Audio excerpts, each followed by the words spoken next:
All right, welcome to the Sweet Talk. Today is Monday, July 26th, 2021, and I am your host, Kim Bettina. And today I have on my show, first time, Miss Becky Young. And she comes to us from Illinois. And Becky is a high school or an educator. Let's just put it that way, because she's got a lot of hats she's wearing. So she'll explain that all to you. But she comes to us from Illinois, and she's been teaching in education since 2009. So, yeah, a long time. And she is a Google certified trainer as well. So, welcome to the show, Becky. Awesome. Thank you. Thank you for having me, Kim. I am so happy to meet you. I know we go back and forth on Twitter. Yeah, Glad that you finally took the time and we were able to connect tonight. So I appreciate you being on today. absolutely. Yeah, I'm so happy to be here. So I've been teaching high school science since 2009, but this coming school year, I'm going to be an ed tech coach in the district and also a learning specialist at a middle school. So I'm kind of making that shift to the little bit younger kids. And so I think it'll be nice. I don't like to be stagnant. Um, I like to always kind of just keep changing, keep learning, and I mean, teaching's such a great gig, right? Yeah, exactly. And being a tech coach, you definitely will not be stagnant. You'll always be learning Mhm. something new. Yeah, You'll always be helping people. You'll always be training people, providing professional development yeah, during those PD days. So yeah, I was a tech coach as well, and I am now a computer science teacher this year. So yeah, there you so, go. I mean, if you need anything, just holler. Exactly. I very well might. One of my I can advise if you don't mind. One I thing I, love it. I would say is be patient with people and Yeah, be flexible, and they'll love you. So, and if you've been in the district for that long, they already know you. So, yeah, yeah, and we're just I mean, last year with the pandemic, that was the first time we were one to one. So before that, all we had were computer carts. I think at my high school of like 2,000 kids, we had 5 computer carts. oh wow, So it was hard to use them. I mean, it's just you were kind of limited. So it's so much better with the one to one. Now we're just trying to get into that. Okay, we know how to use these tools, but then what's the best practice of actually like really integrating them into the classroom, and that's kind of where we're going right now in our district. And I know a lot of other districts too. It's like, okay, we know how to post things on Google Classroom. We know how to, send emails and all this other stuff. But how can we kind of maximize the awesome part of ed tech, which I mean is what we're going to talk about today with that feedback aspect. yeah, How do we get that feedback? And I was calling it feedback just in time, because I mean the real time. I mean, sometimes it doesn't happen real time, but I mean, just in time for that student to actually do something with it is something that's so important. Because I don't know about you, Kim, but all of my papers would get so many miles, right? I'd collect them for my students and they'd come back and forth, back and forth, back and forth. And by the time I got to them, it was like I'm falling asleep on the couch trying to grade them. And I mean, I'm a mom too. So yeah, it's just like you just don't have the time. So um, like 2 years ago, I started doing this. And last year, I really started making that commitment to, okay, if I'm in class, I'm going to be working with my students. Because I mean, how many times do we do it where it's like, work on something, I need to plan something for tomorrow? And so I started to kind of shift things around and then trying to use all these tools to make my life a little bit easier so I could get this feedback back to them and they could do something with it. So So I'm curious to hear your feedback cycle and the time allotted for that. And yeah. like I know, we it's important to give students feedback immediately, Hmm. or else they just lose interest or they move on to the next task. Right. So with your feedback cycle from start to end, I guess it might depend on the project, but like Right. typically, what is the time frame for your feedback cycle to be completed? I mean, because you could spend forever, Yeah. right? I mean, and just have it go on and on and on. So, so like my overall feedback cycle, like I start with assigning. I use Google Classroom and assigning things through Google Classroom, usually, like a slide deck or a doc or something, and making a copy for each kid. And then either while they're working or, after they submit it to me and turn it in, I'm going to go in there and make comments within their document or suggestions. And then I'm going to return it back to them. Because if they've turned it in and I'm making comments, they can't see those comments until I turn it back. And I also like to try to put in the private comments section of Google Classroom. I always like to try to give them, like those next steps, and just like, hey, this is what I'd like you to do with this now. And so then I want my students to use that feedback, make changes, reply back to me. And I have my student, I want them to comment to me with questions in there too.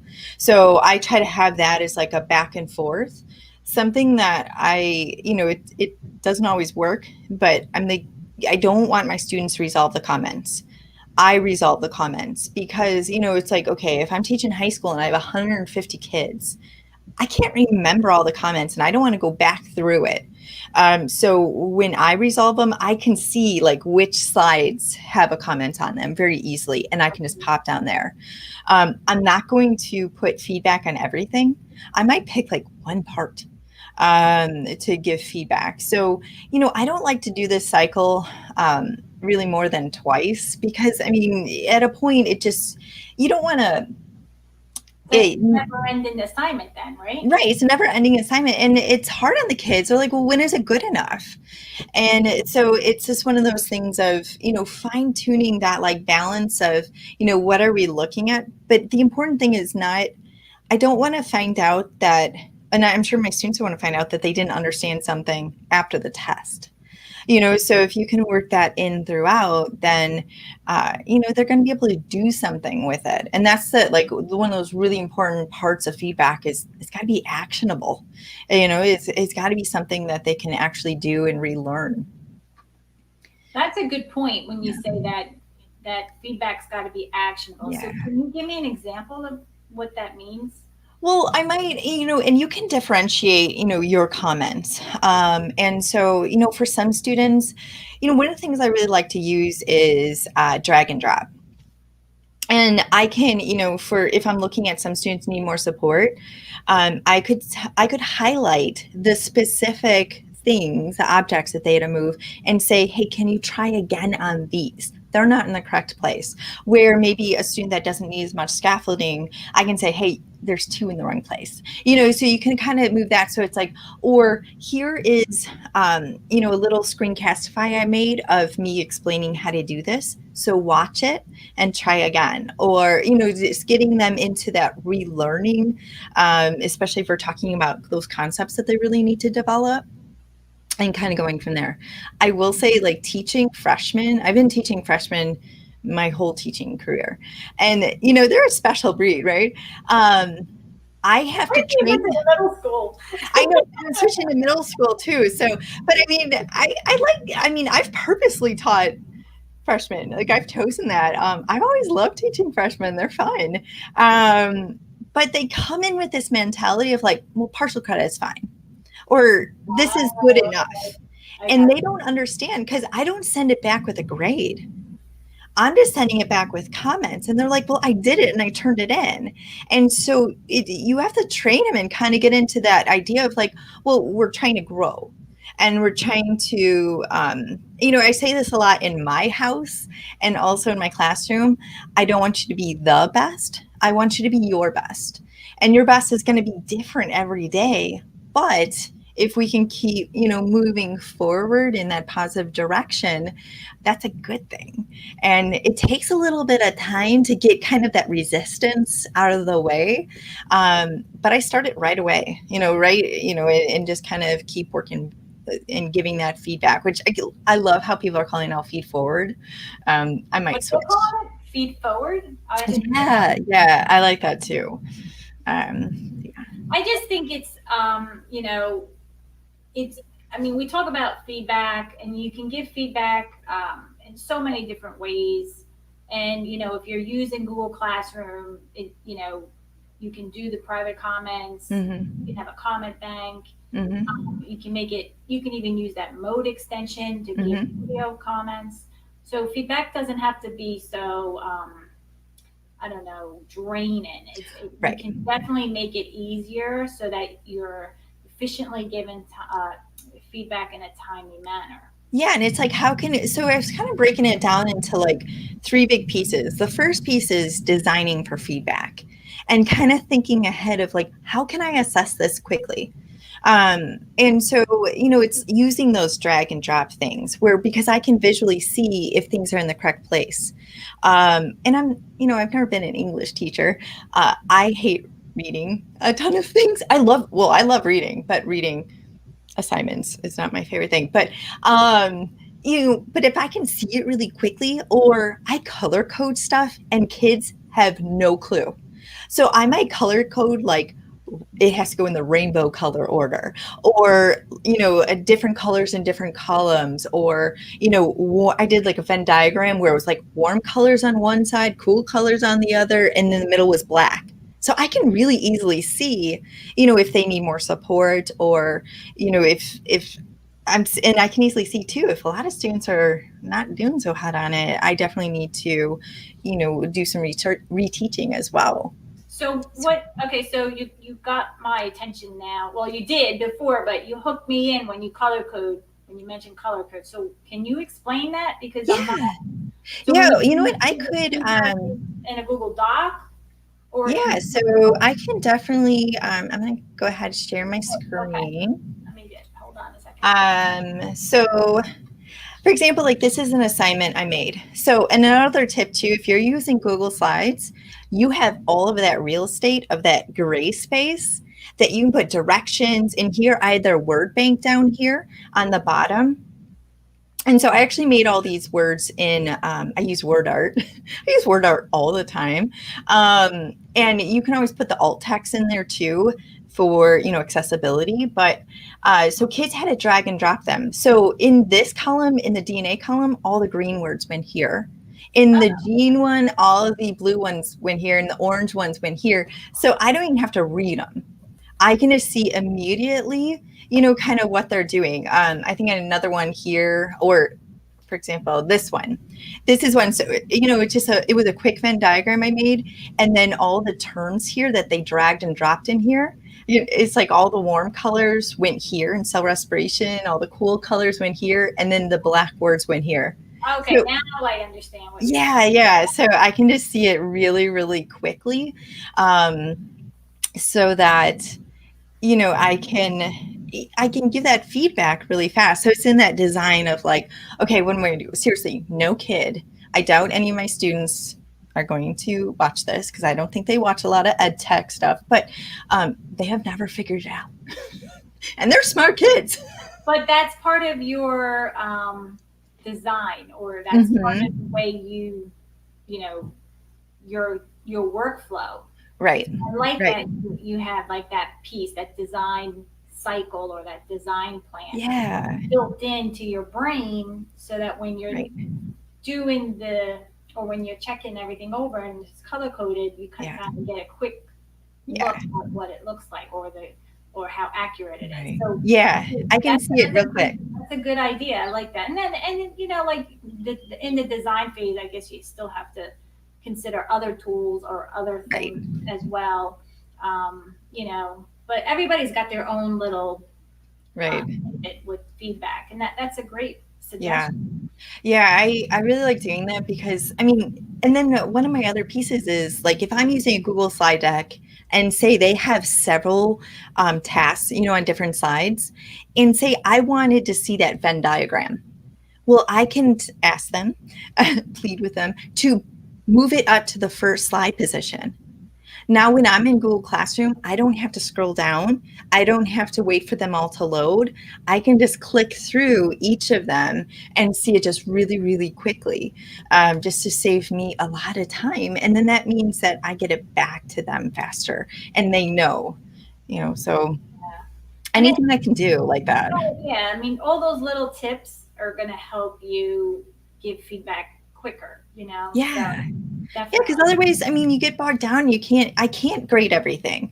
I mean, you can't give feedback on everything because you can either maximize quantity or quality, Yeah. right? So I'm going to look at how can I maximize the quality of feedback that I'm giving to help kids, keep moving forward and understanding, if this is a Venn diagram or something, it's a basic concept, but then we're building off on it and maybe we're applying it the next day. Well, you have to understand those basics. Yeah. Um, Yeah. Yeah. So what's the next cycle of your, or what's the next phase in your cycle? well, another thing, yeah, like I will, in kind of going off the design thing, another thing I like to do is I like to let my robots do my work for me. So, like Google Forms, you can build in automatic feedback if you're making a checkpoint or something. And of course, I love using Google Forms for everything besides quizzes too, right? Like escape rooms and choose your own adventure, which you can build in that feedback. But if I'm making like a checkpoint, like a formative assessment, and the whole point of formative assessment is for all of us to know where we are and then also learn from it. So I can build in that feedback that, that they see once they submit it. But if you play around with the settings, and I might share my screen again, just kind of show you some of these settings. Let me go ahead and share it. All right. Just and it's kind of a wild slide, but when you're looking at it, so when you're building the answer key, you can add in some feedback for correct answers, for incorrect answers. You can link like YouTube videos in there. You could link just a statement. So you can add in that automatic feedback. And then over here is what I like to do when I'm doing formative assessments. So I make them into quizzes. And then what I do is I allow students to edit after submit. And I have students be able to see the results immediately, but I turn off this option to see correct answers. So they see which ones they've missed. And then I always try to change that confirmation message to like, here's your next steps or things like that. And so in here, I'm like, hey, make sure you go back, review your responses. You can go back in and edit. They don't know which ones, they know what they got it wrong, but they don't know necessarily, what is the correct answer. And then I have built-in retakes. And I don't have to hunt them down. They don't have to hunt me down. And they have that autonomy as well to say, you know what, I can do better. I can relearn this and I can do it. And it's a little bit of hands-off approach for me as well. You build those things in there and then, they can just go and go for it. Yeah, I'm glad you brought that up too, because I think people forget about the feedback, Yeah. capability in forms, because they're just, you're making a survey or you're creating a quiz or Right, whatnot. right. You're not really like giving feedback. You're just making your answer key and, Yeah. And so the thing is, like, yeah, it's a lot of upfront for that one, but then yeah. you have it. And you can use it again too. So I those are some always say things. like it's best to if you it's like an investment, right? So like if you Hmm. invest your time into it in the beginning, you're gonna get your return after. Yeah, Your yeah. To return make is you, your time, yeah, because then you're not, I mean, you're not hunting down kids and you're not, at my last school, we had a really strong retake policy and it got overwhelming for the teachers, teachers, yeah. and so if I can give the kids some of that responsibility and really kind of, um, you know, let them have that choice to improve, which I definitely will encourage. But, it's something that I can then spend my time and maximize that other time helping kids and, helping them grow. So, Yeah, no, I totally agree. yeah, So moving on to the next phase of your cycle is yeah. what?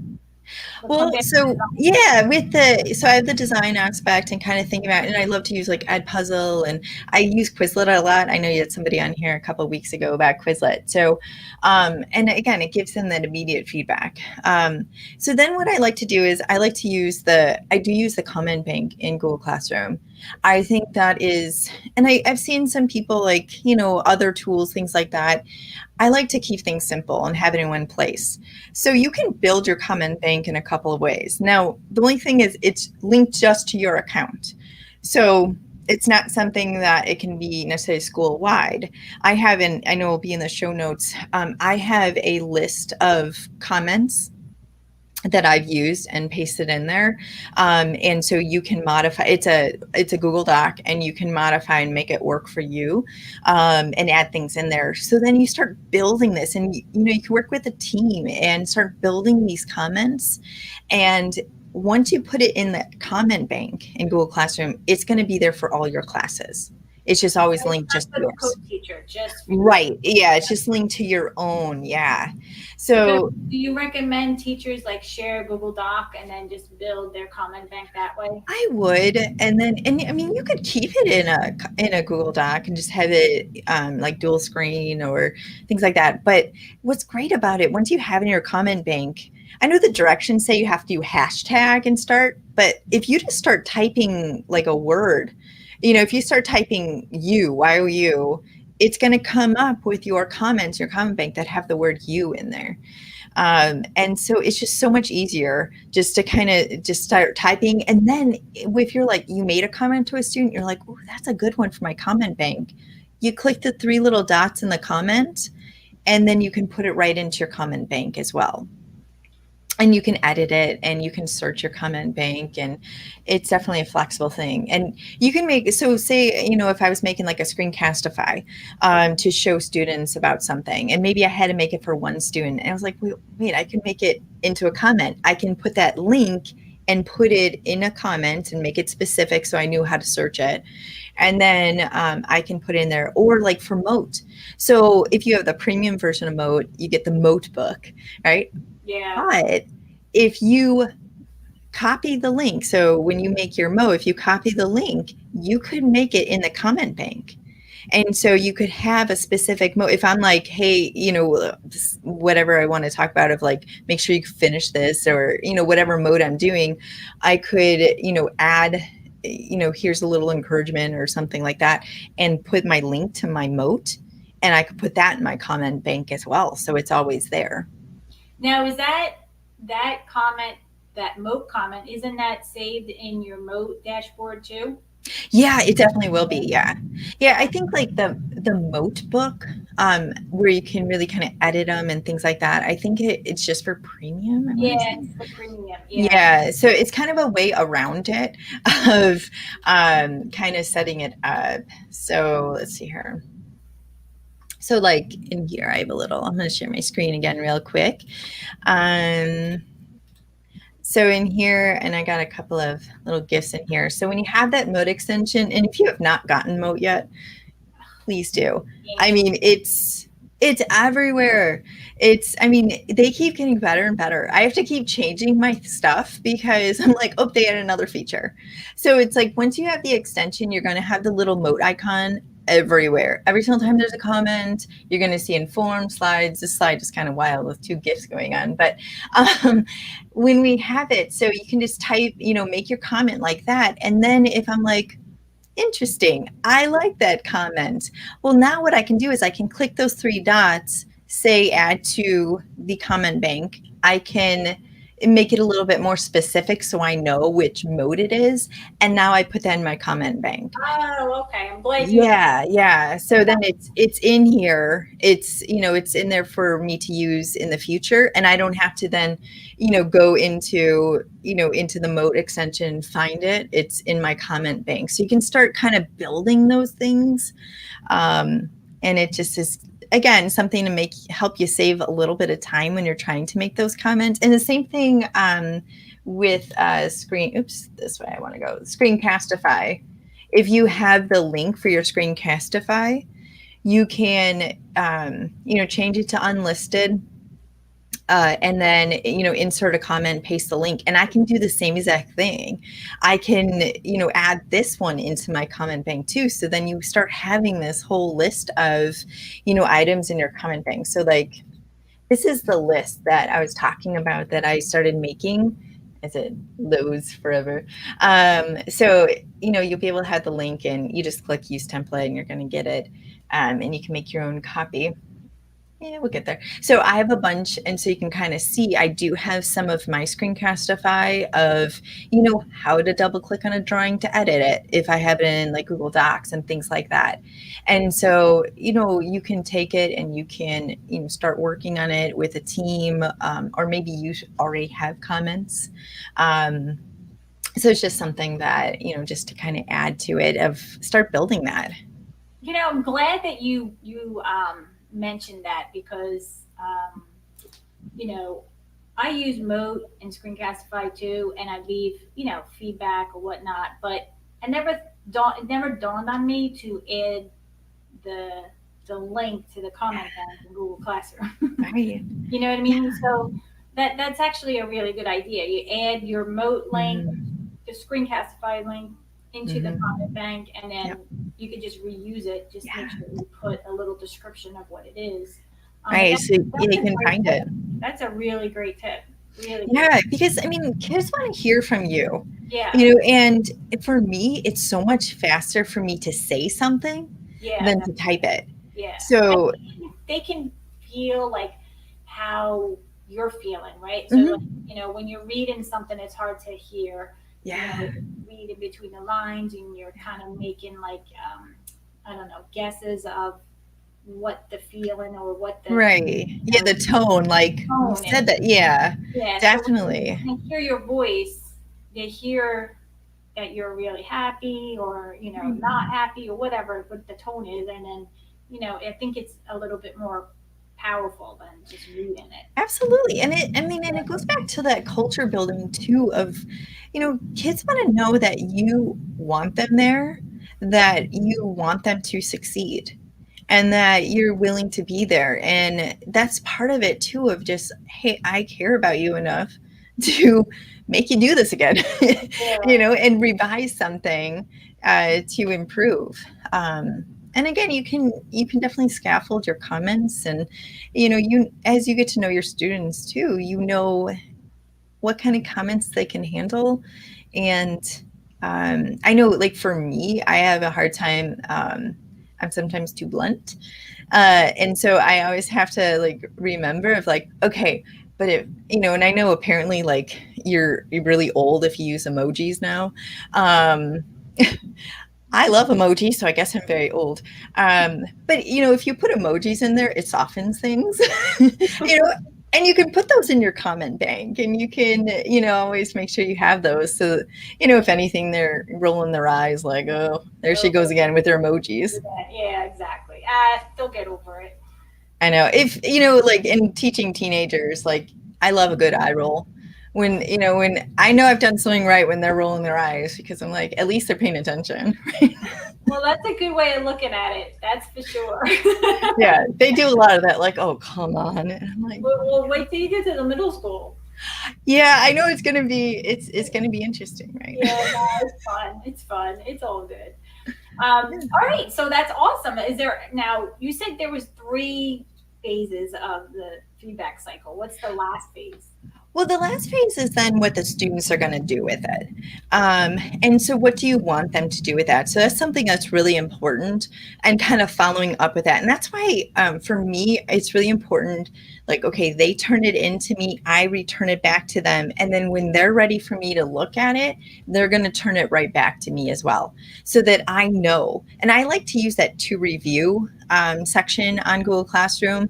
I turn off the notifications for, my students submitted this. I mean, it's just too much. Yeah. And so, yeah, then I can go back in and kind of see and have that conversation either in real life. I mean, things, we never know how things are going to go. But you can start having that back and forth conversation and really get them to understand that it's okay to revise, and it's just because we're trying to improve and trying to improve our understanding of things, and so yeah, that last part is then, as the student works through it, they can reply to my comments and say, you know, what do you mean?